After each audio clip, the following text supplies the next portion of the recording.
have gone on to scale their ventures and so far have raised more than rupees 450 million of funds. We plan to go national at GDC. We have 4 products today, Incubate and Inspire, which are well established, and we could roll them out nationally to over a couple of hundred colleges and institutions. The other 2 products, Ignite and Ideate, are on the drawing board, and we expect to get them ready over the next 1 year.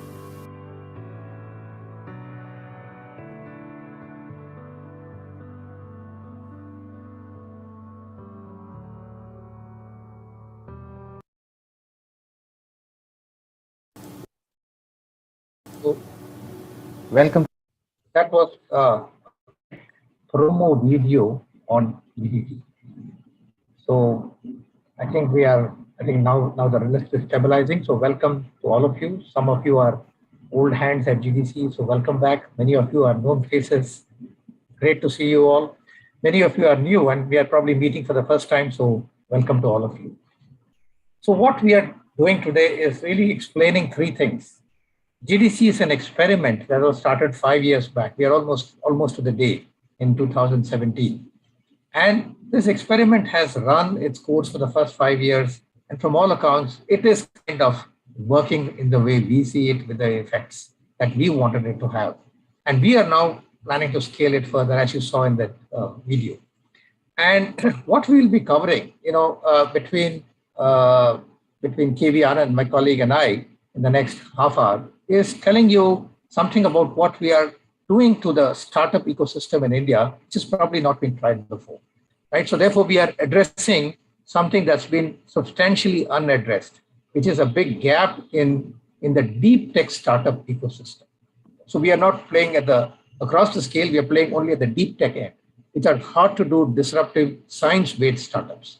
That is where we operate. So our mission really is to work with universities and research institutions. So we are starting with research universities. We are based out of a university. We are based out of IIT Madras, as you saw, but we work with all STEM colleges across India.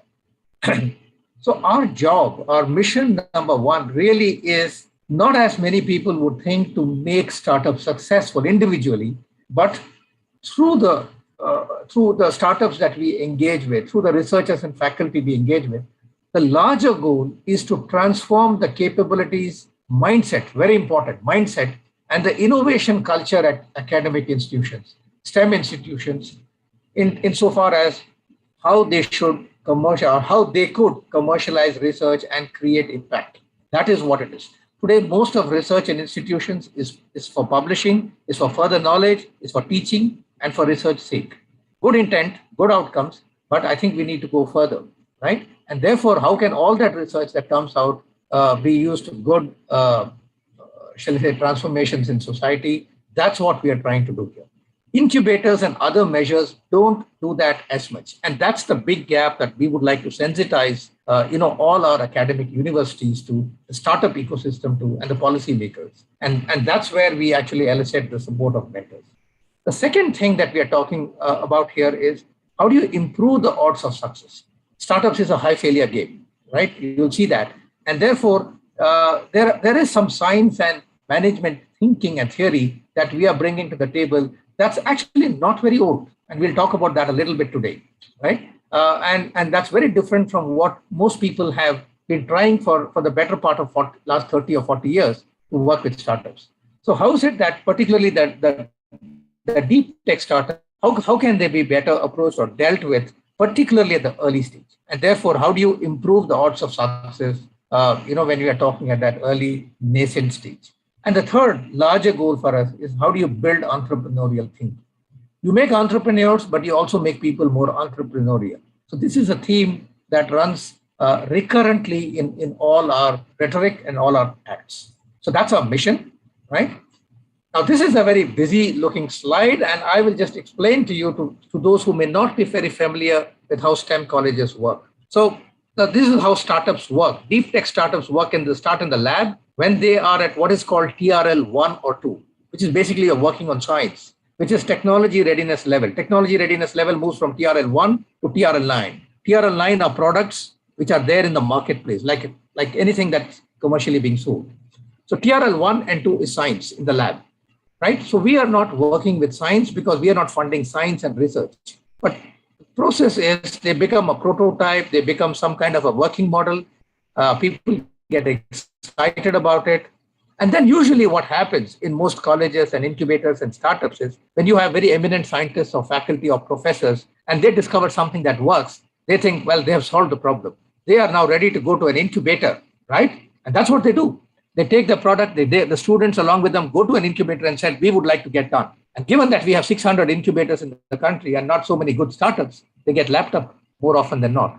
And then they try to scale it up from here, which is what the incubators do. They have a residence time of 2 to 3 years, and hopefully, investors will pick it up from here. And this is when the outside world sees startups. But what happens in this process is they are paying short shrift to some things that need to get done, which become essential to build a startup, right? And which is really what GDC is trying to do. Trying to say, let's pay attention to good ideas that have good promise, that have not been fully technologically solved. Early promise is there. How do you convert that innovation into an enterprise that can create impact sustainably? That's the big missing piece, in our ecosystem. And curiously, even this was not very well understood, even in a place like the Silicon Valley and such advanced places. And that's where the theory has come up to help it advance. And we've got inspired by this. And our funders, Dr. Deshpande, his wife Jayashree Deshpande, and Chris have said that can we bring that best of theory and practice, how it can be applied to India. So that's really the motivation and mission behind GDC going from a lab to market journey. It's also important to understand what we don't do. We are not an incubator. When we started at IIT Madras 5 years back, there were 4 incubators. We have 5 incubators today. So we don't want to become the 6th incubator, right? We don't invest in startups or we don't fund them. We don't take a stake, right? We are not consultants or telling startups what to do. Therefore, you must be getting curious. What exactly do we do? How exactly do we accelerate this process of lab to market without doing any of these things, which are conventionally accepted ways of moving startup ideas forward? We don't seek any revenues or profits, right? We are completely philanthropic. We work when we have the money, and when we don't have money, we raise money. So the whole idea is the way we are designed is we have no conflicts of interest, and therefore we are aimed to do what we think is best for the system to accelerate ideas from science into disruptive startups that can actually make some impact. And that's the way we are structured, right? Quick idea of what we have achieved in the last 5 years. Well, actually 4, operationally 4. First year we were actually getting hatched and conceived. So we work in cohorts of about 8 to 10 weeks programs, and through which we work this magic of transformation. We say that today it's not bombast because we know that we have worked with about 250 startups and we know that it works on the ground. So what we are saying today is actually based on practice and our empirical experience with all of them. So we have worked with about 240 startups across our 2 programs, right? Incubate and Inspire. We have worked with 40 colleges and about 10 or 15 incubators, right? There are 4,000 STEM colleges. We think we realistically address about 100 to 150 of the top ranking STEM colleges and maybe more of the incubators. A lot of our participants have been women.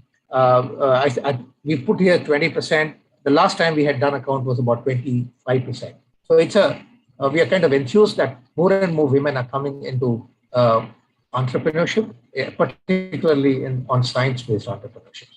We also have another program called Ignite, but we'll talk about that maybe in the Q&A. Today, we will focus largely on the Incubate program, right? It's also worth understanding, we deal through the Incubate program, we deal with entities in the lab, even before they have become a startup. They're not incorporated. They're thinking whether they should go ahead. That's the stage we work at. Incubators come 2 years down the road. Venture capital and angel investors come maybe 2 or 3 years, definitely 1.5 years after we have stopped working or kind of exited from the companies or startup ideas have exited from the incubate cohort. So we are very, very early stage. But heartening point is more than 2/3 of these have gone ahead having discovered their way, where they should take their idea forward for greater odds of success. Many of these people, entities have raised about 750 million, 75 crores in external funding. That's a kind of a manifestation that external people, some of it is commercial funding, some of it is non-commercial funding, but nonetheless, development money as well as commercial money coming in is a validation that these ideas are worth pursuing and worth building. Right? Deep tech startups take about 5 to 6 years to really start making an impact. And therefore, this is a long runway game. And we are at the early stage of the runway, and several other things have to get built before the external world can see startups like the way you see them in the media. Right? So, this is an introduction to GDC and what we are trying to do, a very high level introduction, and what we have achieved in 4 or 5 years. I will now call upon my colleague, KV Anand, our Chief Information Officer, to take forward the presentation from here. KV, you can load your presentation and take over the rest of the program from here. Thanks, Raghu. Thank you. So we've briefly looked at what GDC is all about. And now we will look at the Incubate program. Like Raghu mentioned, we have 4 programs, but today's session is going to be about the Incubate program. And the program is an 8 weeks boot camp. It's an intensive boot camp. In fact, there is already word out in the market that GDC is very strict. GDC, is a lot of hard work, and that's the kind of impression that people have carried from this program. It is truly an intensive program, 8 weeks boot camp. We don't call it a course. It's not an academic course, so we don't call it a course, or we don't call it just a program. It's actually a boot camp. And here learning happens by doing. So even though we have workshops, we have sessions online, but really the learning happens by doing. And what do they do is something that we will talk about. And it's based on the Lean Startup methodology. And also the customer development framework. So Lean Startup now includes 3 components: the business model canvas, the customer development framework, and the agile engineering methodologies. So put together is the Lean Startup methodology. And the customer development framework was created by Steve Blank. And we, the program and the design of the curriculum, design of the pedagogy, everything is based on the centered around the customer development framework. Customer discovery is the process in the first step of customer development framework, and that's what people do, and that's what we refer to as learning by doing. And this is also inspired by the ICOR program of the National Science Foundation in the USA. They have this program. They have this program at a regional level. They have it at a national level, and for the startups to access the government grants, that the SBIR and STTR grants, they need to actually go through the ICOR national program, complete it, only then they can access. It is law in the US. Here it is not so, but we have been inspired by the program, how they help ideas come from a lab to market in the US. And we have, of course, evolved this program over the last 4 years, and we have also customized it for our startups. And who is this for? This is for faculty, researchers, students who are aspiring to become entrepreneurs in STEM universities. We started with IIT Madras because we are centered at IIT Madras. We started with IIT Madras, then we ran cohorts at IIT Bombay, and then IISc, and then IIT Delhi. When we were doing these programs physically, face-to-face sessions, we had one constraint, which is we could get people only from the university where the program was being conducted or around the university where the program was being conducted. But now that we have gone online, thanks to COVID, from March 2020, we moved our programs to online, and that has given us an opportunity to reach STEM institutions across the country. Today we have crossed 40 institutions across the country, and we are looking at reaching 100 very soon. In every cohort, we have new institutions coming to us. So faculty, researchers, and aspiring entrepreneurs from these STEM universities, they are working on an idea in their lab, and they believe that their idea is worth commercializing, but they don't know how to go about it, and they come to this program. So these are the people who Incubate program is meant for. And these are the objectives. So we are not only focusing on the startup. I think Raghu said it right in the beginning. our mission is not to make each startup successful, but we are trying to create a systemic, this is a systemic intervention where we are trying to change the culture and the mindsets of academics and researchers. So there are probably 8 to 10% of faculty in the premier STEM institutions who are already trying to commercialize their ideas, but 90% of the ideas are still in the labs, and the academics either are not thinking about commercializing or they do not know how to commercialize it. So this program is, number one objective of this program is helping them understand what commercialization really means. We are not trying to make every academic an entrepreneur, but we are trying to create an entrepreneurial mindset in the academics so that even the research that they undertake in the future can be based on real world problems, solving real world problems rather than solving something in the lab. And we have evidence from some of the very, very credible professors from IITs who have actually adopted, after attending the program, they have adopted the methodology, the tools that we have used in the program to start selecting their research projects. So that's the kind of impact we've been able to create. And of course, we are helping them. The first step in commercializing is not the product development, because product development is what people are very comfortable doing. But we sensitize them that the first step in commercializing is customer development, which means you start thinking about what customers need. Are you really solving a real world problem, or are you solving a problem that's on paper and that probably gets published and that probably gets appreciated, but does not really see the market at all? So in a sense, we are trying to transform the thinking of researchers.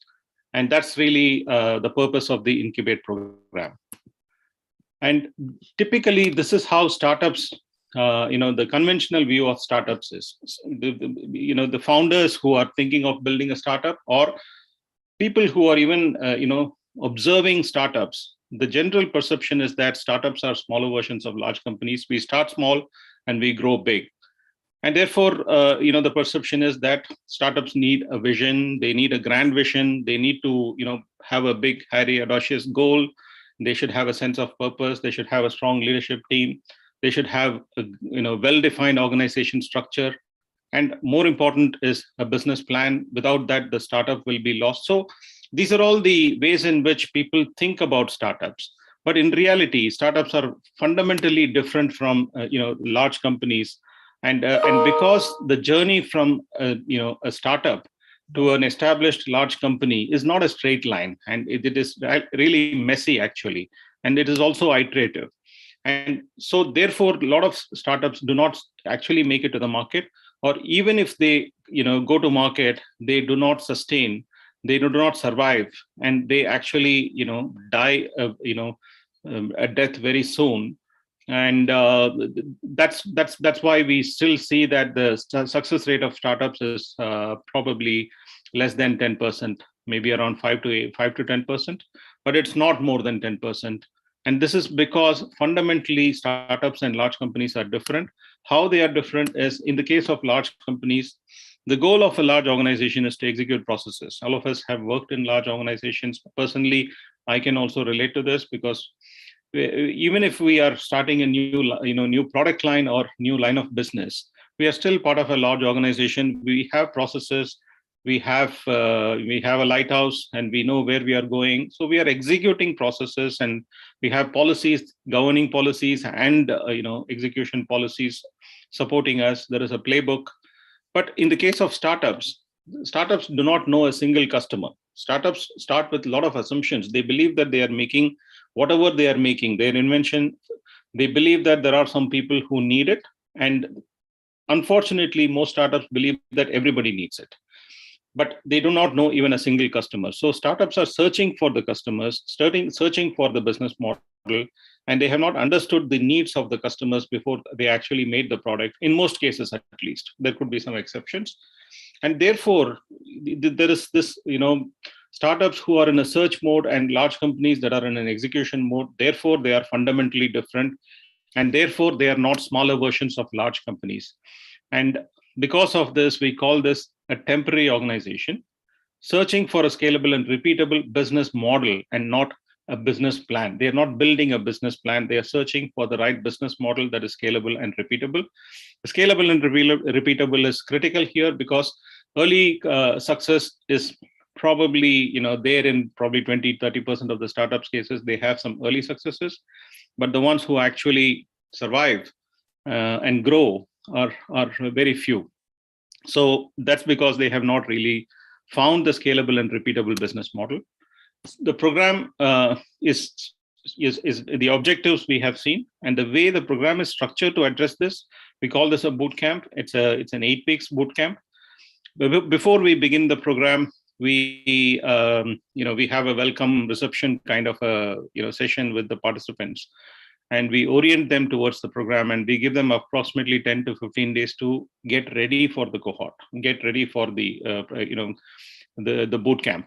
And this is done in cohorts of 8 to 10 teams in each, 10 startups in each cohort.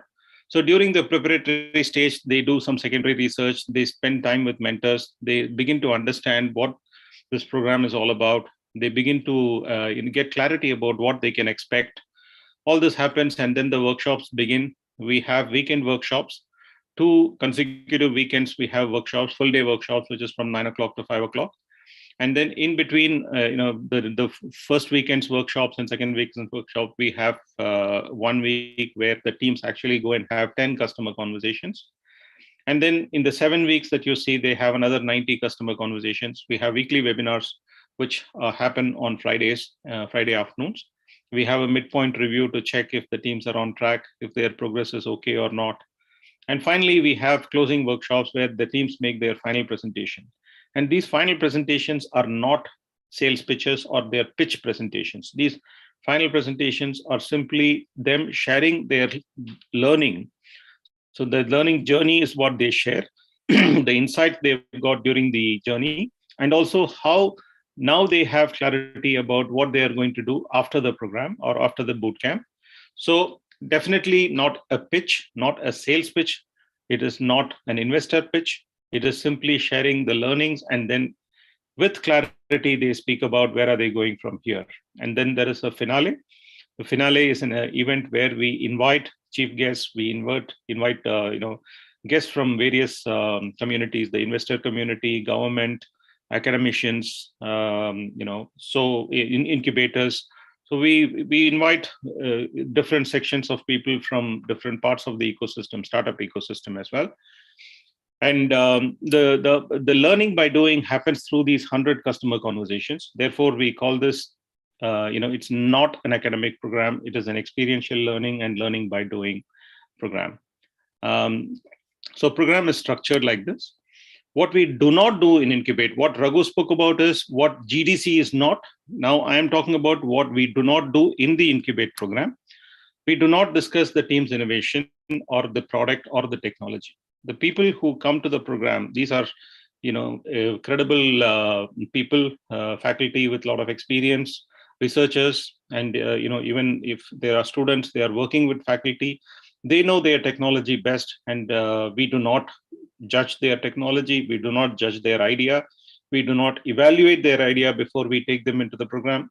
The criteria for accepting teams into this program is not based on how good their idea is. It is based on how serious are they about commercializing, how well equipped are they as a team, how committed are they, and these are the criteria that we use, but definitely not judging the ideas or the technology behind the idea. Therefore, during the program, we will not have any conversations about the technology or the innovation. And there is a common misunderstanding that a lot of people have between what is a market research, what is a market survey, or what is a survey versus what is customer discovery. So we use the customer discovery process to have these 100 conversations with customers, potential customers, but they are not market research, and that gets clarified during the program. And they do not make sales pitch to anybody during the program. So we discourage people from actually making any sales pitches or spend time on product development or even talk about their product when they're having these conversations with the 100 customers. So these are the ground rules, and these are some things that we expect the startups and the teams to adhere to very strictly. When we notice that teams are actually, not able to have a conversation without talking about the product, we understand it is very difficult. Then we actually, clarify to them why they should not be having such conversations. What will happen if they have those conversations where they're trying to show the product to the customer or talk about the product, etc. And we spoke about this transformation. So we are this is exactly the essence of the program. We are transforming the thinking process of faculty, researchers, and aspiring entrepreneurs. An invention in the lab is an invention and is not an innovation, right? So people come to the program with their invention in the lab. They have some idea. They may have proof of concept. The goal of an invention in the lab or the research that is happening in the lab is to prove that it works in the lab, and therefore they are more concerned about the proof of concept and not necessarily about the prototype even, or not necessarily about the customers. But then we take them from that mindset to the first transformation that happens is they understand that innovation is not about invention. It is about solving a real world problem. And you're not going to be able to solve a real world problem unless human beings benefit by solving that problem. So who are those customers who will benefit? And how do you identify those people who will get the benefit if you solve that problem? Only then it becomes innovation. So the objective is not the proof of concept here. The objective is the proof of market and proof of value. And finally, when they decide to go ahead, by this time they have understood. And then they also understand the difference between building a business and building a product. So a scalable business is what they need to build in order to be able to create impact in the real world. Otherwise, they can prove it in the lab that it works, but it does not create impact in the real world. So this is the transformation that we take them through. So transformation in their thinking, and that is really why the Incubate program is unique, and it does something that other programs do not do. The culture is, yes, I think I've said at least a few times already that it's not an academic course. We do not evaluate the teams. We follow the flipped classroom, which means that teams actually are given everything upfront, the reading material, the videos to watch, and they don't really have to come to the workshops to learn anything new.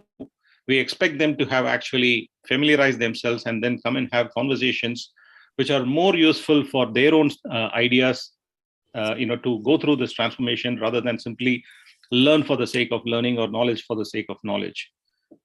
Yes, it is an intensive program, quite intensive really, cohort-based learning, and the style of the instructors will be quite direct, not rude, but direct, because in a boot camp, we don't have time for things that can be put off for a later date, and we can be gentle, and some gentle is fine. We are not rude, but we will also be direct when we have conversations with the team and when we ask questions. And that's the culture of the program. The cohort structure and the team structure, cohort has approximately 10 teams. 8 to 10 teams in a cohort is what we usually take. We prefer not to take more than 10 teams in a cohort. Sometimes we have more applications, and we've had to say no to teams, even though they were very keen, and they probably will come to the next cohort, because beyond 10 teams it becomes difficult. We've stretched sometimes to 11 teams, but not more than that. And each team consists of at least one faculty lead, and this faculty lead is the person who's the custodian of the idea, custodian of the technology, and somebody who's probably playing the role of the CTO here, guiding the team in the technology. And also the professor or the faculty lead from the institution has familiarity with the people that he or she is already working with, and they have a rapport. Their dynamics are well set, and they come together as a team. So the team also looks up to the faculty lead as a guide. And since our program is also designed to create impact for the faculty leads, we expect the faculty leads to participate in the program and actually understand what commercialization actually means. And again, they don't have to learn by theory. They can participate along with the team and learn by doing. The business mentor, and that's what we are all here for, assigned by GDC to the teams, the mentor plays a very, very crucial role for the progress and learning of the startups. And then there are at least 3 entrepreneur leads, which is basically the team members, which can be researchers and students. And sometimes the teams may have more than one faculty. We've had many instances where 2 professors have come with a team and actively participate. Sometimes we have one professor come with 2 teams to the cohort and keep an eye on both the teams because they believe that both ideas are worth commercializing. So, but this is the constitution of the team. And we will talk about the role of mentors. Why do these teams need these business mentors, and how are these business mentors different in the Incubate program compared to mentors that we know? In companies that I have worked, we've had mentors. I've played the role of mentors to people, and I've had somebody mentoring me, and this is very common. But here, the purpose of and the role of the mentor is different. Why do they need a mentor? Number one, they come with a lot of familiarity about making products work in the lab, but they have no idea about the business. And they actually say that when they apply for the program, they tell us very clearly, look, we know our technology really well, but we have no idea about business, about building business, or about how business is done. And that's why we are coming into this program. And I think they are doing the right thing by choosing to learn about it now than later. So first, they need to understand the ecosystem. What is secondary research? Researchers are very familiar with research, but secondary research here is different from reading journals and going through publications and journals. And most importantly, they need to begin understanding, or at least start asking the questions: why do people buy? And why do people buy? If at all I convert my idea into a product and take it to the market, why will they buy my product over other products? Or what is the real reason? Is there a problem that they are expecting me to solve for them? Is there a pain that they are expecting me to relieve for them? So this is very important. And without the help of the mentor, they will get lost. If they simply attended the workshops and sessions conducted by GDC, they will not be able to do it. And they will have to go and talk to 100 people to even start validating some of their assumptions, and they can't do it without the help of the mentor. So they need a business mentor. And of course, these people have academic load. Invariably, in every cohort, there will be some teams which are in their 3rd year, 4th year of undergrad, and they will have a lot of academic load, and they get stressed, and the mentor actually helps them balance between that. Definitely every team goes through a low during the program, because whatever they thought and the excitement they came into the program with about their idea and about how the whole world is going to be excited about their idea, and when they start finding that that's not true, they get demotivated, and then they will have to get up and run again, and the mentors play a big role in that. And learning by doing is not easy, especially for researchers and students in the academic institution. They're learning by listening to lectures and doing projects, but they're not necessarily learning by doing in the real world. And therefore, that needs a lot of hand-holding. And we do not, both the instructors and the mentors, we do not give them answers. We are not consultants. We are not teachers. We are not trainers. We are more like coaches than any other role that we may have played, managers or leaders, whatever. So we do not give them the answers. We do not suggest answers to them, but we learn. So we help them learn how to fish. And mentors may even go a little beyond how the instructors will work with the teams. They may help the team with getting contacts for these 100 conversations, because the mentors have got a network, and they'll be able to draw from the network and help the teams. And so this is why we need mentors in this program.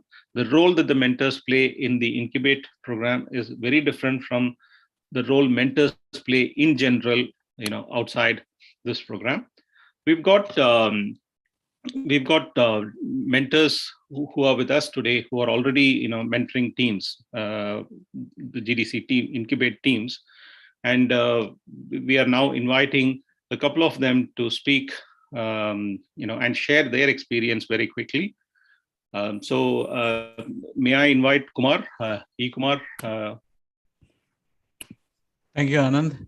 Yes. Hi, folks. Let me first thank GDC for giving the opportunity to share my experience and welcoming you all that wanted to become mentors. See, my journey started as a mentor. About 4 cohorts I have done back to back. And my personal experience, thing is, I'm an engineer with the IIM Ahmedabad and about 40 years of experience. When I finished my career, I was wondering what is that I can do, because you've already learned a lot, and I realized there's a wealth of knowledge which I can share. And then this opportunity came, and I also was a certified CEO coach. Just to put to use all my learnings for 40 years, I decided, okay, let me try a hand in mentoring. And believe me, this mentoring is totally different from what we used to do in the organization. My first group was from a rural area, and believe me, the speed in which they ran, they did 100 interactions with customers in person during COVID times. So that's the energy these people have. So which means you also have to change your gears. And I realized that this is really a great opportunity. And it goes that once you finished first cohort, I thought the next one would be different, but the next one was totally different. That's why you have a lot of variety. And one is, since we are away from the technologies, we're not bothered about that. But the real contribution comes when you give and connect to them for going to the customers. They're very, you have to go into their mind and to break open, because they don't want to talk. They want to sit in the chair. And I remember one last cohort, they had supposed to go on an interview. His whole thing pivoted, because when he went to the particular hospital, what his concept he thought was the killer totally failed. Within 1 week, he realized what he was working on is not there. So there are a lot of things which we have to motivate these guys, and they are like KV was saying, sometimes they're in the dumps because they realize what I've been working for is totally different. And then we have to pivot them and make them go forward. The best contribution what I could do with them was giving my connects to multiple industries. Having worked in about 5 or 6 industries, I could connect to people, and first I encourage them to find their own connects. When they don't do it, then we try and help them out so that they don't lose out. But that way, it was really a great experience. For me, what was my experience was giving back. And every time they come back to you, even after the program, they'll call you and say, can you help me out of this one? Yes, fine, we'll do it. So that is a great contribution what we can do from after 40 years of experience. And it's really enjoyable to be part of this one. Thanks, Devi, and thanks, Raghu, for giving this opportunity. Thank you, Kumar. Kumar has had variety of experiences. Probably when he can share it at leisure, I think he tried to say as much as he could. We also have Mr. Ravichandran, mentor. I'm not sure if he is with us today. I'm just going to call out for him because Ravi is traveling. Ravi, are you there? Okay, looks like he is not there. So what I'll do is I will quickly play a video of some of the mentors that already are working with us. And it's a very short video. And then I will, hand over to Raghu for a few words before we move to Q&A. This is just to showcase some of the mentors. These are not the entire set of mentors. These are not all mentors that we've been able to cover.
Okay. So I will now invite Raghu to say a few words before we open the floor for questions and answers. Raghu, over to you. Can you stop sharing, please? Yes, I will do that. Yes. Thank you. Thank you, KV. So I think what we did was really walk you through what GDC is in about half an hour plus. Sorry, I think Ravichandran couldn't join us. He's on a train. So, what is in it for mentors? That's a good question. Some of you must be thinking, what is this new animal called GDC, which is trying to do something? I'd like to kind of summarize it by saying, we've tried to do in 3 points. GDC is focused on the hard end of startups. How do you get disruptive startups that come from labs that have a hard journey for 5 years, 7 years, maybe even more? They don't get funding. They're solving challenging problems. The odds of success are even more stacked against them than normal startups. So this is really the hard end, but this is what really moves societies. This is really what will help India, where nobody else will. So whether you think of problems like solving cancer, solving blindness, solving education, solving literacy, sewage water, I mean, you name it. Across the world, across the gamut, we have so many problems to solve. And I think it's only, getting these solutions at the right price points can really emerge only from our labs and our entrepreneurs. So that's really where GDC is trying to work. And you have seen, and we have seen, the world has seen that getting the labs, getting the scientists to move their solutions to the lab, from the lab to the market, is actually a mind change problem, more than a capability or a financing problem. Yes, all of them exist. Execution risk, financing risk, all of that exists. But fundamentally, it's about saying it's not the science alone, that you also need some business skills and theory to come in and work. And that's where I think we need business mentors. So, we started with a very credible set of people, founders, who have done it multiple times in their area. We start with the advantage that IIT Madras and such institutions bring. So there's a lot of credibility because a lot of it is actually working on the ground, and therefore can we spread that both within and deep and wide within the institution and across the STEM world and research institutions. That's really what GDC is trying to do, to marry the world of academics, policymakers, financiers, and corporates, and of course professionals. So that's the platform that GDC really ends up giving to people. We have designed it as a voluntary system, as a pro bono system where people come in. We have no conflicts of interest. We come in and try and help with the expertise that we have, in a spirit of giving it back to our institute if that comes in, or to the larger community of startups, or to society at large. That's really the way GDC mentorship system is structured. And as we have seen, about 75 odd mentors have gone through us. We've done 250 startups, 245 actually, and each of them has had a mentor. Some of the mentors have worked over the years, like that you've heard some say. We would like to scale that further. So the biggest motivator really is, how can I contribute? How can I share my expertise? To such a credible initiative that's kind of trying to make the needle move for India. And we also say that, as you come and engage with us, let's avoid conflicts of interest, right? It's kind of straightforward, doesn't need explanation. But once you're networked into the system, once you're, let's say, not mentoring a team, you're free to work with a team later, maybe as a mentor, maybe as an investor, maybe even as a consultant, maybe even join the team. Those are avenues that are open, but work with disclosure and work with no conflicts. We are fine with this kind of a system, and that's what we're trying to do to help. So this is really a call for partnership to people who are thinking about, working with new and deep technology, very credible technology that's coming out, very deep science that's coming out from our own labs, and trying, more important than that, trying to actually change the mindsets of these people. And that's really where the contribution from all of you will come. So I'll stop there. I think we've gone through the presentations, we've heard some mentors, you heard what we are trying to do, but I'm sure you probably have some questions. So the second half, we'll open up to questions. I will leave it. I will call upon Rajiv Jain, our Chief Operating Officer, to conduct the Q&A. People can unmute and ask questions, or you can post it on the chat. We will try and answer every single question. Over to you, Rajiv. Thank you, Raghu. So the floor is open. Anyone can go ahead. As Raghu said, please unmute yourself. It'll be nice if you can turn on your video. We'll be able to see you and interact with you. So I've got a kind of a nuts and bolts question. I think the objectives, everything has been explained very, very well. I think we all understand what GDC does, and I think it's a phenomenal thing you're doing. So the nuts and bolts thing is, so when you say that, when you said that the entrepreneurs are not supposed to talk about the innovation or the product, are they not supposed to talk about it in the cohort or with the customers? And what was that actually? I just wanted to understand that a little bit more. Sure. Kevi, you want to take that? Right. So in the cohort, amongst us, we do not discuss the product or the solution. In the beginning, when the teams come into the program, they talk about what they are building. And that's the first and last time we hear about their solution. And during the customer discovery, with the 100 conversations that they are having with the customers, we ask them not to talk about their solution. Because in most cases, they don't even have a product. So even if they think that they are ready to, since they are in front of a customer, they should sell, but actually they have nothing to sell. And when they have nothing to sell, but when they start describing the solution to the person that they are meeting, and it's a great opportunity to talk to somebody who they never would have even ventured out into and started talking. The whole conversation, the purpose of the conversation is lost if they start pitching their idea, because they are there to understand the customer's needs, problems, priorities, rather than selling their solution. And therefore, we ask them not to talk about it. Already they have a bias. The biggest problem with startups at this stage is they are so much in love with their invention, so much in love with what they are creating. They just cannot stay away from their solution, and they cannot not talk about their solution. And what happens is, because of such a strong bias towards their solution, they look at everything around them and everyone around them as somebody who can use their solution. But the question here is, it's not whether they can use your solution or not, who actually needs your solution. If you found that, then you can go to market with a model that works. So therefore, we ask them not to talk about their solution to the 100 people that they are having conversations with. But with the mentors and with the some experts that you may refer to, industry experts, they can discuss, because they need to get some clarity. Right. Okay. Thank you. Yeah. Coming on that point, can I take it further, please? Yeah. Sure. Yeah, just one minute. Just one moment. One moment before that.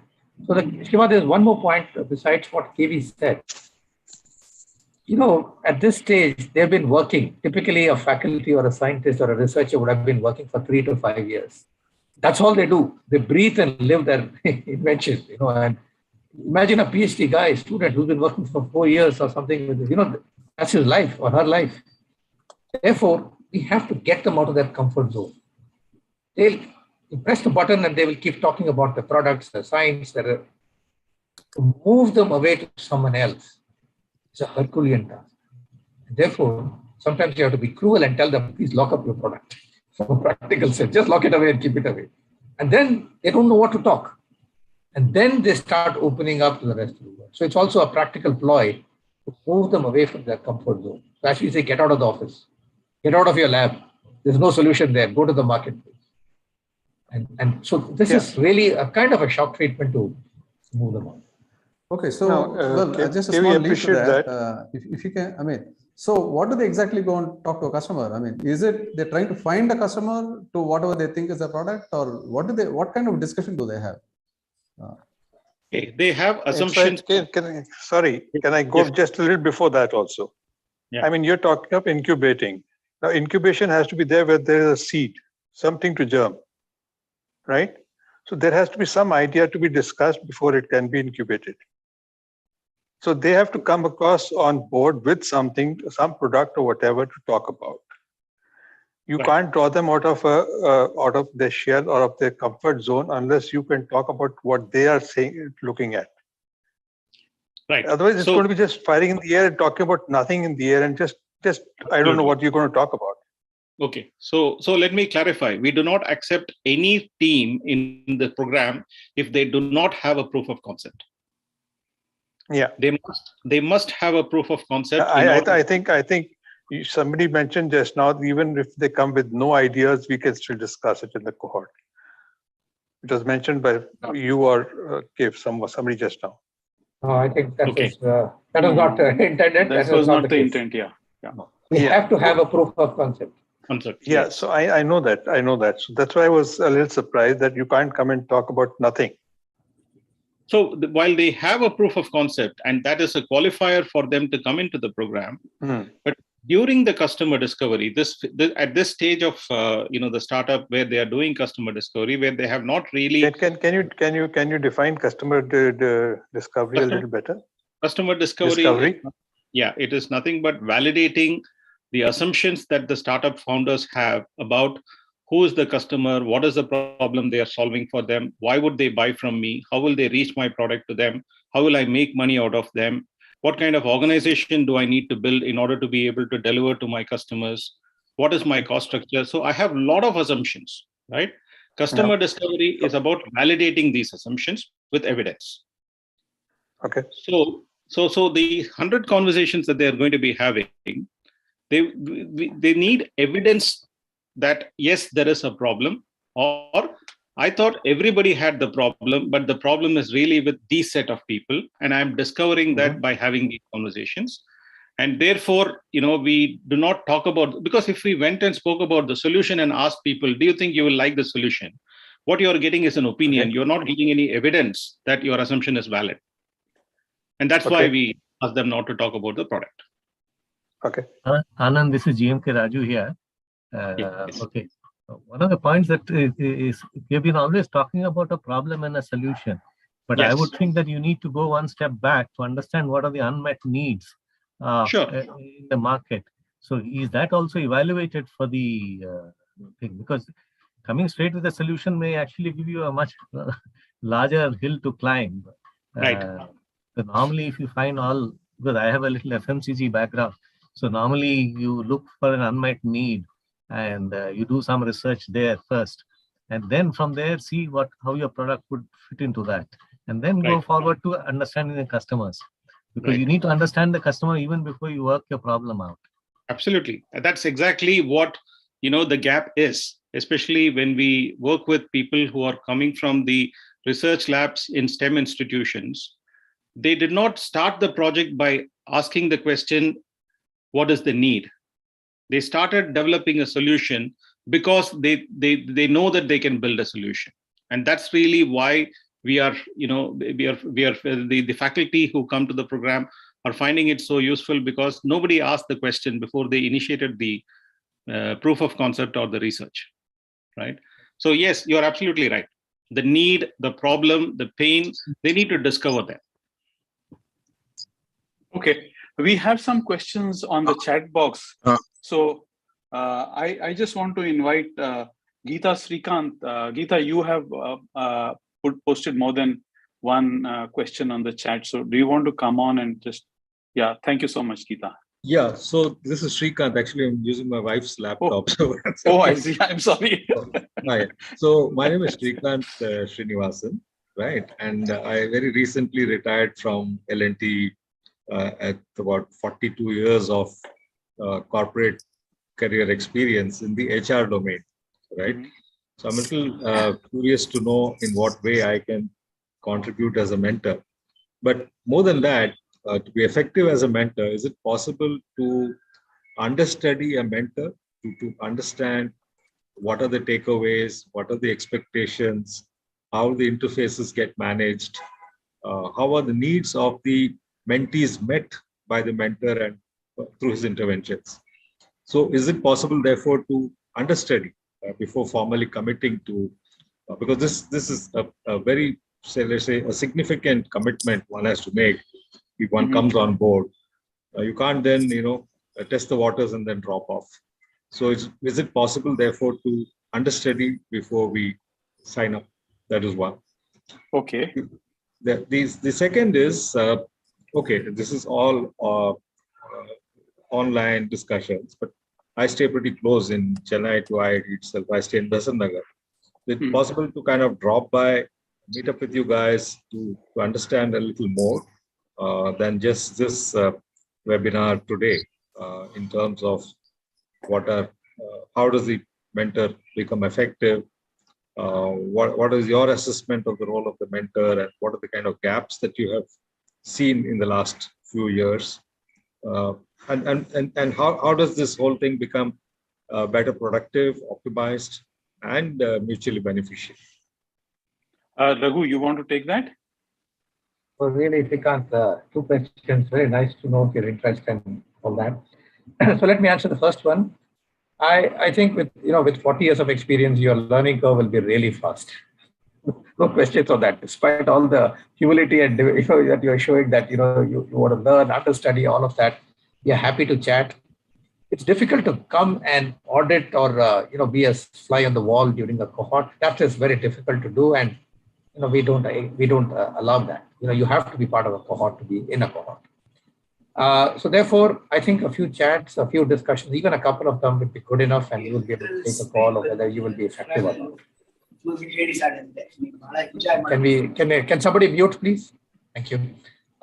So therefore, Srikanth, I would say that you shouldn't have any more concerns on that. Regarding meeting, we are happy to meet. Only thing is the pandemic is just lifting. We are opening the campus in phases. Many of us have forgotten how to find the way from the gate to our respective departments. And new things have got built. Anyway, I'm joking. What I'm trying to say is campus is coming back to life. The accent is on getting students in, getting classes started.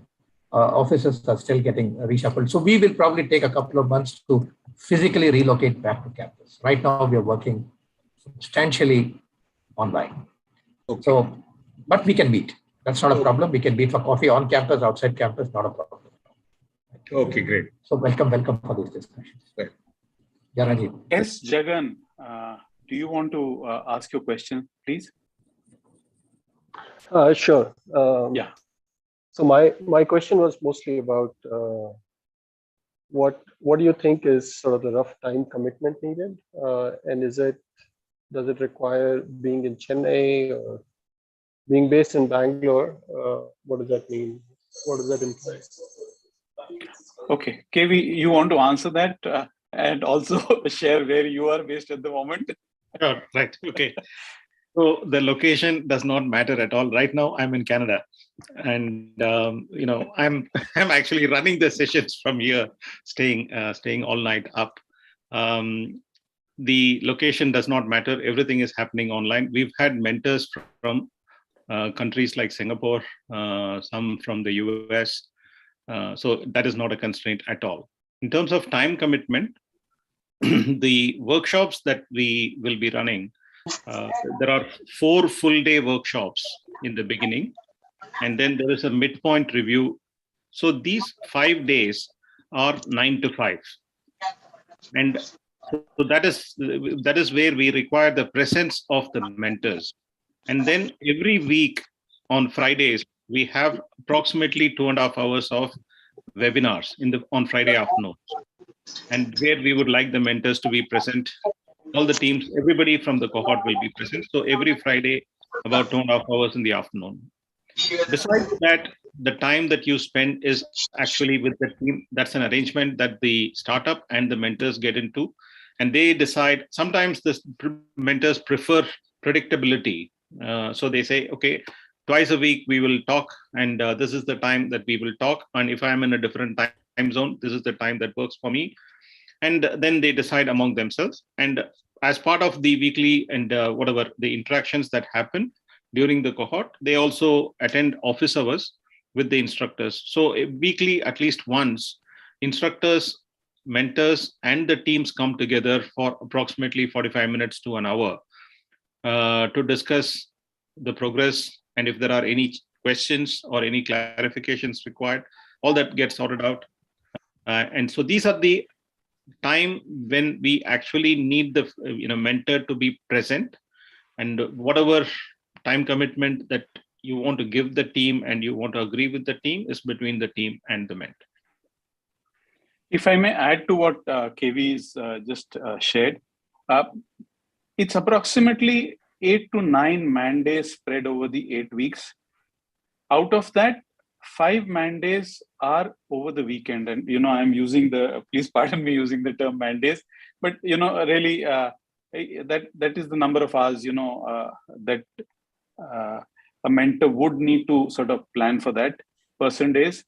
And so the workshops happen over the weekends. It's easier for people to plan their schedule, and there would be the webinars during the week. So during the week, you may have to spend maybe around 3 to 4 hours spread over the week. That's roughly the time commitment. I can simplify it further. Further from what Rajiv said. Typically think of it as, if you're a first-time mentor, you may be required to spend about 15% of your time, not every day, but in the manner that KV put it on, over an 8-week or 10-week period. 15% is like 1 day in a week. If you are an experienced mentor, it probably comes down to 10%. But largely it depends on the bonding you develop with your team. Once you bond with your team, I don't think you will count your time. Yeah, then you're on a roll. Then you're on a roll. So then all my numbers and bets are off. It's between you and the team. Shakti Lekha, you had a question. Wait. Shakti here. See, I had one question. See, I have been a mentor with the Untitled Innovation Mission, and then I'm right now doing mentoring with startups after working for 25 years in corporate world. Part of board of studies also. Let me first compliment Raghuji and KV for this initiative. It's a great thing. Being part of board of studies, I'm seeing these challenges. When I say start an innovation track within universities, I know the challenges which they go through. So if I have to be part of it, my question is on the clash of interest, because I am right now invested in few startups as Shakti Lekha ventures of my own. So I just wanted to disclose that, and if that is not a conflict, because as Raghu was hinting, maybe later you can invest. So can I be part of it, or how would it work? Rest is comfortable, and it's a great program. So Shakti, I'll try and address that. See, what you do outside is something that everyone is doing something outside in their with their time, and are productive. The code of conduct or the conflict of interest issue is only vis-a-vis what happens during the 8 weeks with the teams in the cohort, and that's what we demand and request for. Yeah. So Rajiv, if I understand right, 8 weeks is more of understanding the discovery process, which KV analyzed and rightly said, because it is all in the enthusiasm, the passion. The guys work on some project, and we need to validate it. So in that validation phase, I'm sure that I will not get into that very mode of conflict of investments or something like that. So obviously, after 8 weeks, you are saying it's free zone. So that's it. Yeah. Thank you. Yeah, Mr. Venkat Subramaniam. Sorry, Rajiv, one potential. So Shakti, I think a point to add here is, you see, when you're dealing with startups or potential startups that have technology and potential commercial value, maybe they even have commercial value as we deal with them. If you have working in an area that's potentially conflicting, right? Let's say you have invested in a startup that potentially conflicts or competes with one of the startups here. You may have to discuss that with us and see. Okay. Maybe then you skip that cohort. Got it. Those are. Raghuji, I got it. If I have invested in healthcare, and if it's in healthcare, then I will not get into that domain. I will. No, I won't say no. Healthcare is too wide. Healthcare is too wide. Okay. So if you are solving a diabetes, you are invested in a company that's solving diabetes, right? And here is a company that's solving blindness for 1 crore people, right? There's no conflict. In fact, you would actually be an asset, right? Because you understand the healthcare. So this is a dialogue that we have, and in good faith, we kind of ensure that is. So that means I have to transparently share that thing with you wherever I am there, and then we can discuss and then take the assignment. Yeah. Okay. Yes, thank you. Thank you for the clarity. Yeah, Mr. Venkat Subramaniam, you've raised your hand. Hello. Mr. Venkat Subramaniam, you need to unmute yourself, sir. Yeah. Yes. Good morning, everybody. Very happy to be part of this group. I have a comment and a question or a request. So this customer discovery process, it might, of course, overlap with many other frameworks that we know of. But it would be nice if can we have some access to the material or the framework that is being recommended. So that will be very useful to get on board quicker. That was the request. Because when I hear that it's not a market research, it's not a market survey. So there are several customer immersion processes by which you try to observe or talk and understand needs and what are the current solutions, what are the barriers and inhibitors. There are several frameworks. It would be nice to come on board with this framework so that we can gel with the team faster. So that was a request. The other specific question was on assigning of the team. I presume it's something done based on the best fit that the organizers feel. And so is that the next step? Hello. Wait for him to come back. He's frozen. Yeah, sure. Yeah. Just wait for 10 seconds. If he, yeah. Can you just complete your question? You said, is that the next process? Is that the next process? Yes. What's the next process in terms of formalizing or starting this engagement of interviews? Okay. KV, you want to address that? Okay. So as far as familiarizing ourselves with customer discovery, and there is enough and more material available that we can send, and you can refer to. In fact, there is plenty of information available in the public domain. Steve Blank has made everything available, on the internet. So that is available. As far as the process is concerned, the assignment of teams to mentors, we do not necessarily look for a domain fit, because in principle, if we say that we are not interested in judging the technology, judging the solution, and we will not be talking about the technology and solution, that also means that the mentor need not be from the same domain or be an expert in that technology or in that domain. What the mentor really brings to the startup is how building a business is entirely different from building a product, and using the customer discovery process. So if all of us are aligned in the process, then we become the custodians of the process. We are not going to constrain the teams with the process, but we actually help the teams by guiding them through the process. So we are not necessarily bound by any domain constraints or technology constraints, right? And so when a cohort begins, what we do is we have a pool of about 75 plus mentors. So whenever a cohort begins, depending on the requirement, we reach out to the pool of mentors that we already have. And then, based on availability, and we don't want to, burden the mentor with too many cohorts back to back. So based on all those considerations, we invite mentors to participate in each cohort. That's the process. Okay.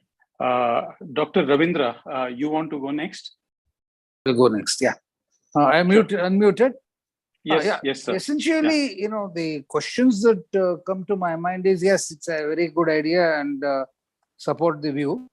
I just will give some background on myself. I have, had about 45 years of industry and, government experience. Worked with some of the biggies in the country like Ms. Narayan Murthy, Premji, as also, Mr. Shivnadar's team, and was in the service as well as product industry. So, I have some experience, and also as an entrepreneur in all these organizations, created a few things which we actually did in, consultation with the customers. What you talk about is essentially customer-driven kind of development. It's a very good idea. And I would like to know how we can engage ourselves.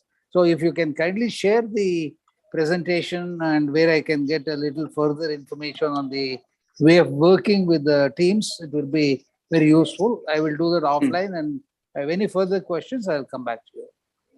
Sure, Dr. Ravindra. Thank you so much. Sure. Okay. Mr. GMK Raju. Hi, I'm GMK Raju. Okay, I've been around for some time, even in IIT. So I'm associated with the GDC program.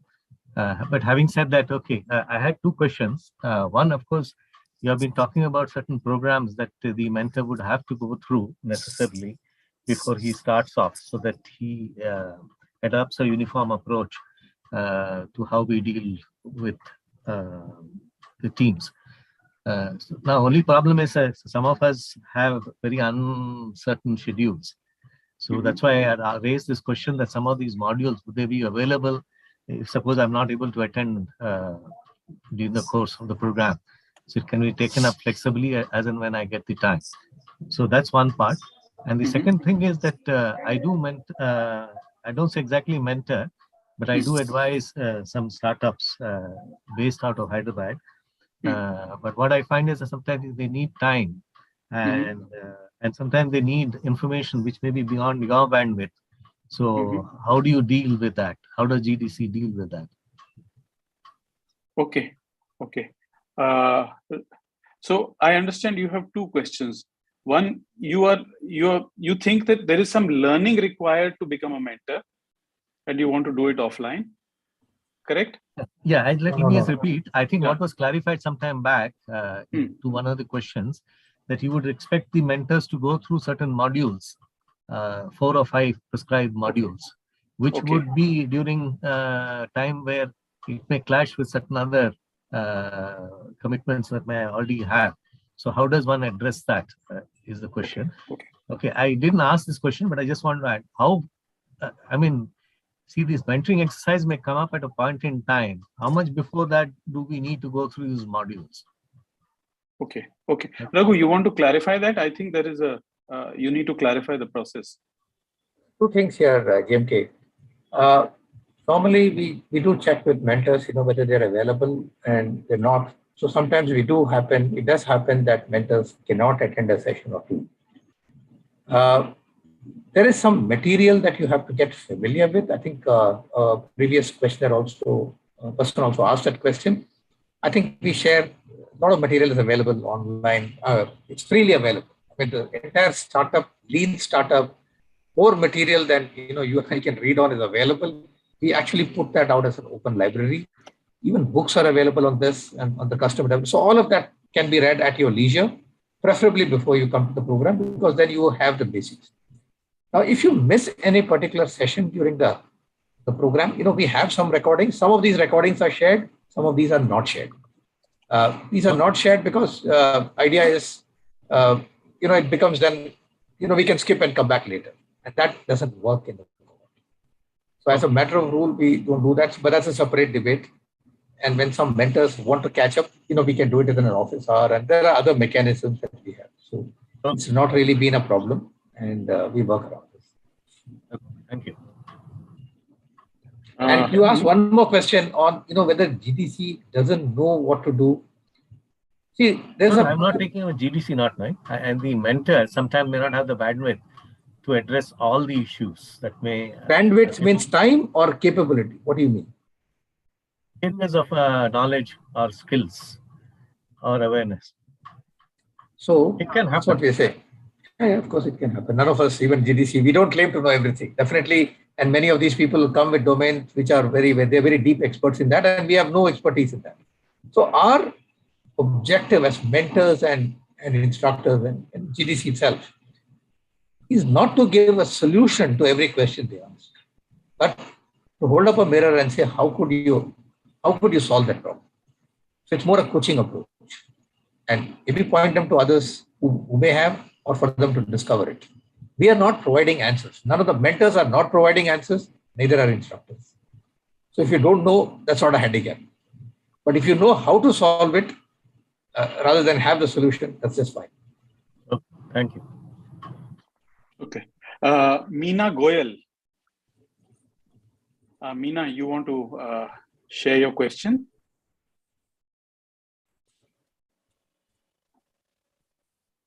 Yes, sir. Yeah. Can you hear me? Yes. Yeah. Yes. Sure. So, sir, I'm 63 now, and I'm an engineer from NIT Rourkela. And my husband actually was with IIT Kharagpur. So, and I've done my management from IIM, executive MBA, but I've got a gold medal.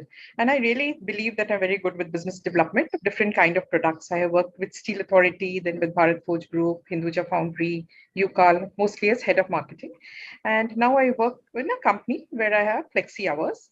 And I have been mentoring, say, at BYST, and we have this FICCI Women's Organization Flow. We have a group called Swayam, and this somehow it it feels very good. I have been knowing Vijay Lakshmi, who does a lot of this mentoring there. And it is in my mind that I would really love to do it, and I feel I would be good at.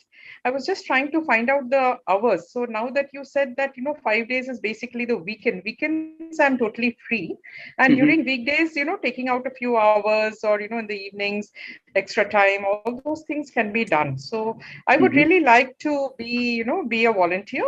I mean, subject to your approval. So what do I need to do? Do I need to send a write-up about myself, or what do I need to do? I would like to know. Sure, we'll share that towards the end of the program, Meena. Yes, sir. Okay. Fine. Thank you so much. Bidipta Das.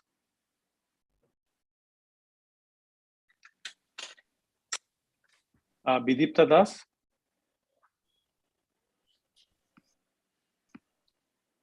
Kapil Sharma.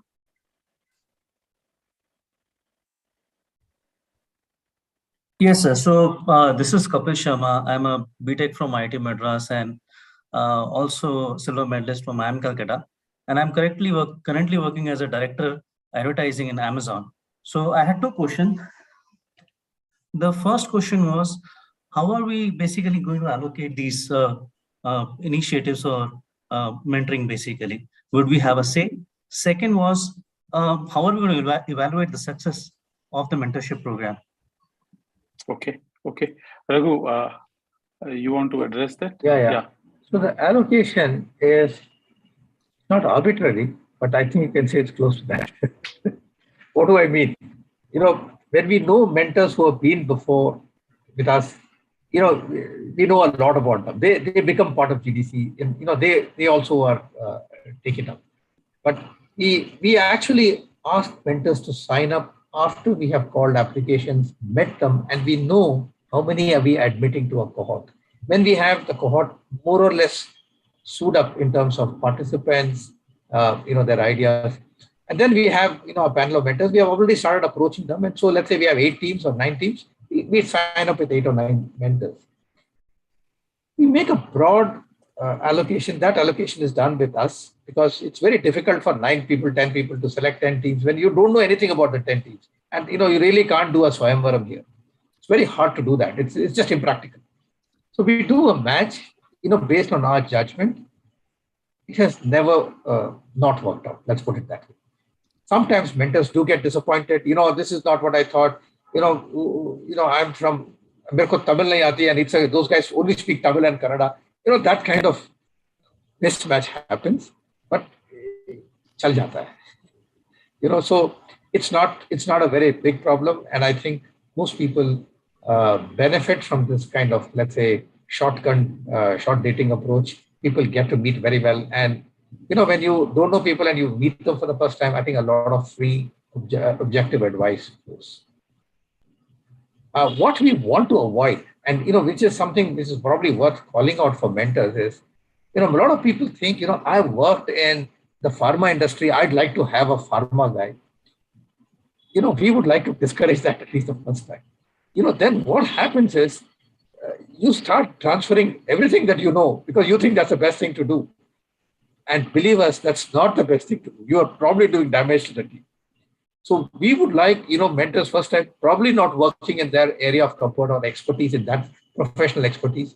Because, the generic knowledge that you bring about, how consumers buy, how businesses are run, what are the compulsions that you take off, Because you're talking to people who have not gone through an MBA or or a business management they're talking about people. Go back, Kapil, to your times when you were in IIT doing your final year project. You're a BTech, maybe there were PhDs who are more deep into that technology. They have no idea of the real world. Your biggest value is sensitizing them to that, rather than telling them, this is how pharma companies work, or this is how healthcare companies work, or this is how automobile companies. That's something that they will learn. So leave the matching to us. More or less, it works. If there's some problem, we can always work out. But if today it's on the web, it doesn't matter where you are and all those things. Thank you. Sumit Puri. Sumit? Yeah, hi. Yeah, Hi, so again, I must thank you for an excellent program and excellent kind of initiative for this. You've already supported many startups. My question really was, given that it's more deep tech, would the knowledge of deep tech or engineering be useful for the startups, or because we are quite far away from that, about 20 whatever years, and I've been obviously done in engineering, and after that I am Bangalore in 27 years in working. So would that be required to really effectively help them, or more generic industry knowledge is enough? Sumit, I think this sort of got answered a while back, where we said that we're not really looking at mentoring teams based on specific domain knowledge. And it's more about the process, and it's more about helping the team find answers rather than giving them answers. No, got it. Thank you so much. Yeah. Okay. Shumon Chatterjee, sorry. Hi, sorry, I'm not putting on my video. I've got a horrible connection. Sure. Yeah. But thanks, Raghu, for considering me for this program. It seems really, really powerful. So super honored to be here. I had 7 questions, 5 of which have already got answered in the process. I'll only ask the 2 which I haven't got answered. The first one is the easier one. When do you expect the cohorts to start? A rough month would help, because accordingly I can plan the last thing I operate out of Gurgaon, but the last thing I want to do is be in the US when this program is happening and have to be up like one of your colleagues all night. So if you can give me a rough month when this is going to start, that's question 1. Okay, and what's the second question, Shimon? Okay, the second question is, I was going through the 4 steps you have, right? Ideate, inspire, incubate, and ignite. You're bringing us in at the incubate stage. Mm-hmm. I wanted to know how much time would the cohort have, or the teams have spent on from day 1 mm-hmm. to reaching the inspire stage. How many months? How many years? Okay. Raghu, you want to answer both those? Yeah. Shimon, so first question. So we have, as of now, and for the next year, that's the year that started from 1st April, we plan to do about 10 cohorts in the year, right? Which means probably 10 or 12 cohorts, which means of incubate and inspire. And I'll just explain to you in a minute what they are. So typically you will have an incubate cohort starting every alternate month. The 20th cohort is running now. The 21st cohort call for applications are open. If you go to our website, you will actually see that. And the calendar is put out. We have an open house every month, so people get to know what they are. So we will publish the calendar, a broad calendar. So you will know when the next cohort starts. But the next cohort will obviously have frozen dates. So the 21st cohort, starting in May, call for applications is open. That's where the teams apply. The mentors don't see it. The mentors come on board after the teams have been selected, which will happen probably at the end of the month, for the 21st cohort. So you can see the dates from there, or you can just write to one of us and we'll tell you, when it is. The second question is a little involved. I think the question needs some explanation. So incubate, inspire, they are not, shall I say, sequential programs. So the same team is not expected to go through both. The incubate program, which is what we've spoken of today, is targeted at startups that could potentially come out of labs of STEM colleges, right? The Inspire program is addressed at a little bit more evolved set of startups. The startup is already formed. It's typically at an incubator. You don't need a prof here. You're talking to founders. You're talking to startups here which are just about getting traction in the marketplace, signing up their first customer, getting visibility on customer. The product is ready. The startup is up, incorporated. And the offering there is very different. The offering there is how do you scale? How do you acquire customers? Usually they haven't thought about all this. They've just started it in the heat of their passion. And sorry, isn't that Ignite? That's Inspire. Okay. Oh, sorry, I must have read the chart flow wrong then, because I thought the flow was from one of the charts, Ideate, Inspire. Yeah. So we have depicted them very loosely because we couldn't fit them all on the chart without overwriting.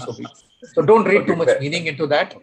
So if you are a mentor for Incubate, you could very well be a mentor for Inspire as well.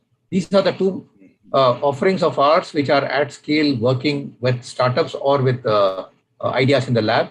And you could well be a mentor in both of them, even at the same time if you so desire, but obviously that's too taxing. But you could be. Ignite is a different program that we offer. That is once you want to get into, that's a sequel to Incubate. That's a clear sequel. So some of the entities which are more finding a problem to solve, want to get product market fit with a minimum viable product, we help them go to market with about with more tools and processes. So that's a very deep engagement that we are doing it with about 5 startups now. We will scale up this offering maybe over the next 1 year. So that's we are doing still under wraps with very select mentors who are experienced with us. We will open that up maybe in the next 1 year also. Got it, very clear. So let me rephrase the question, because actually I was trying to ask something else, and I imagine this was sequential. So my bad. My question is how, let's say if I look at a team which is in incubate phase or doing a program, how many years or months would they have spent in the lab having developed the product? Variable. We have had teams roughly? that people have, so I would say average is about 2 to 3 years. Okay, so then I have, and having heard what I have humble input, which is that given that 2-3 years is a long period of time for a lot of people, for everyone, right? And therefore, it would make sense if they make the right choices of what they will spend their 2-3 years on before they spend that time. And therefore, a program to help them make those choices, which essentially is a convergence of where their passions lie with real consumer needs, real societal needs, ability to scale, right, could actually help young researchers choose subjects which then may not even need an incubate space. May not lead to disappointments at the incubate phase, right? I don't know whether you're thinking about it or not, but back in the time that I was with an MNC and we were looking at innovation funnels, etc., we went through the same process. So we had an R&D setup whose job was to create products and solutions from a budget that they had, period, right? And then we moved them, right? Not I, but of course the senior management team globally moved them to a phase where they said, look, they have to meet with the marketing team for a 3-year plan and define themes that they would work on, consumer themes, right? Or go-to-market themes, because we were getting into tech as well. And then the entire budget given to R&D would get spent on working on those big themes, right? And the products would emerge. And that improved our success rate from literally 20%, 10% to 70, 80%. Anyway, so I just thought I'll just leave this. I just thought I'll share this with you, because 2-3 years is a long period of time. I would feel horrible if at the end of 3 years, some guy from the industry came and told me, dude, all that you worked on is not going to make sense. You are a visionary. You must, these are ideas we are working with. How do you convert, evangelize and proselytize academics, who have no interest in life other than work on that problem? Then you have corporates on the other end, where you've kind of been working on, which are trying to do that from a commercial hat that they wear. This twain doesn't meet so easily. And, we are trying to work between these valleys of death to make these conversations happen. So some of these ideas from the corporates need to come into academics. Some of the academics approaches need to get into the corporates. May not be fully visible, but, that dialogue is the struggle for the quest that we are after. Welcome on board. Sure. Great. Yeah, I think that's more an issue which even policymakers are, I guess, struggling with. Yeah. Okay, so we come to Mr. Anil Yara. Anil.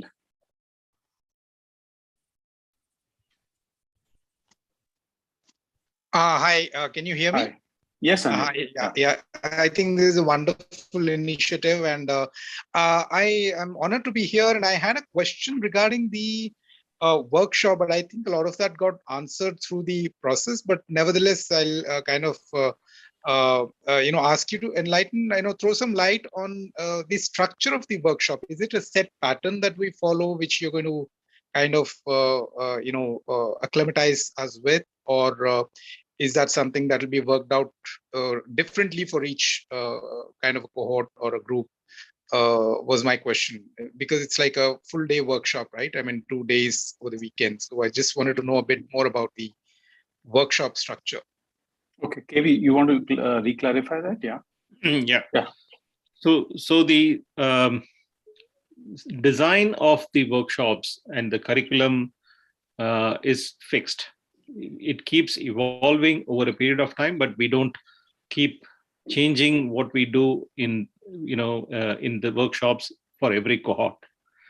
So if we have a weekend workshop, let's say the first workshop of the first 2 days of workshop, there are certain topics that we cover, but the way we cover those topics is not necessarily by way of lecture alone.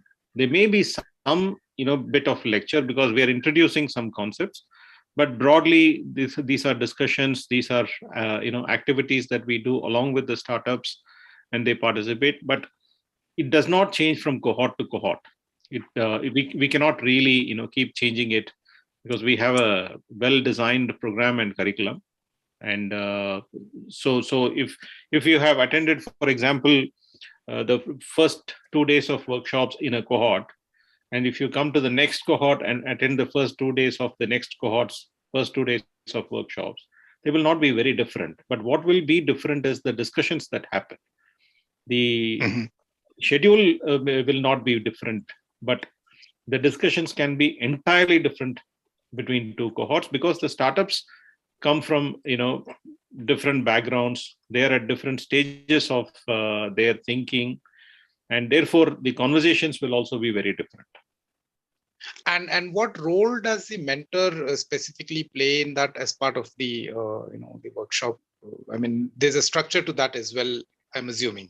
So the workshops are intended for the startups, the teams, to be introduced to some of the concepts that they have not been introduced to, and to be asked some questions that they have never asked themselves. So a lot of questions will be asked, not necessarily by the participants, but we will also ask questions because we don't give all the answers. We trigger their, we simulate their thinking, we trigger their thoughts by asking some questions, and we introduce the concept. So the mentor is observing. Typically in the workshops, the mentor is observing, and the mentor is not necessarily answering either for the team that the mentor is mentoring, or the mentor is not necessarily, getting into a discussion with one particular team when the other teams are not actually following the discussion. So we try to, maintain a certain format for even discussions that we have, because if there are 10 teams or 10 startups in the cohort, and if one startup, begins engaging with the instructor or with the mentor or with anybody, the other 9 startups may or may not gain much from that conversation. So all the conversations, in fact, we've been very careful in deciding what kind of conversations we should be having with the teams, what kind of questions we should be having. So everything that we say, it should be useful for all the teams as much as possible, And that's how it is being done. So mentors are observing in the workshops, and then post the workshops, the mentors and teams discuss, and the teams get clarity if there is anything that they were not very clear about, or they get directions from the mentor about, okay, what next? What should we do with this now?